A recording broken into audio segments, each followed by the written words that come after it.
साजरी करण्याची परंपरा आहे जवळपास कोल्हापुरात. जवळपास एकंदरीत आपल्याला बघायला गेलं तर खास महिला दिनाच्या निमित्तानं सप्तरंगांची उधळण, ओळखून येणाऱ्या चेहरा आणि सकाळपासूनच हातात रंगाने भरलेले फुगे आणि भरलेली पिचकारी घेऊन एकमेकांना रंगवण्यात गुंतलेली बच्चे कंपनी. एकंदरीत आपण बघायला गेलं तर कोल्हापुरात महिला दिनाच्या निमित्तानं कोल्हापुरात शारंग महोत्सवाचं आयोजन आहे ते करण्यात आलेलं आहे. आणि आपल्यासोबत आता सध्याला या शारंग महोत्सवाचे आयोजक नूतन नगरसेवक त्यांच्याबरोबर आपण संवाद साधूया. कशा पद्धतीने आपण महिला आयोजन केलेलं आहे, कशा पद्धतीने हे नेमकं आहे? या ठिकाणी शिवसेना शारंग महोत्सव अशा पद्धतीने हा उत्सव या ठिकाणी साजरा होतोय आणि अतिशय आनंद होतोय की आज महिला दिना दिवशी रथपंचमी असल्यामुळे महिलांच्यामध्ये प्रचंड उत्साह या ठिकाणी दिसतोय.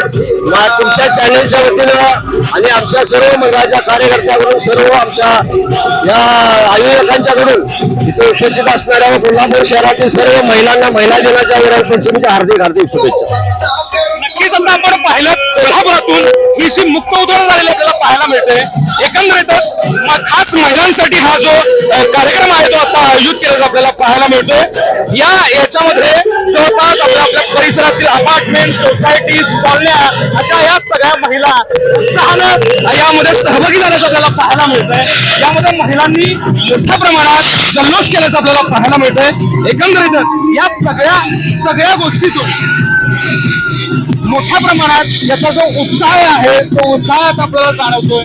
आणि एकंदरीतच मोठ्या प्रमाणात हे जे कोल्हापूरकर आहेत लाईव्ह डीजे खास साऊंड सिस्टीमवर ही जी रंगपंचमी आहे याच्यामध्ये महिलांमधील जिव्हाळ्याचं आणि मैत्रीचं नातं जे अत्यंत घट्ट झालेलं आपल्याला पाहायला मिळतंय. या सगळ्या पार्श्वभूमीवर आज दिवसभरातून कोल्हापूर जिल्ह्यामध्ये कोल्हापूर, सांगली, सातारा अशा पश्चिम महाराष्ट्रात ही जी रंगपंचमी आहे धुळवडी नंतर जवळपास 5व्या दिवशी ही जी रंगपंचमी आहे ती साजरी केली जाते.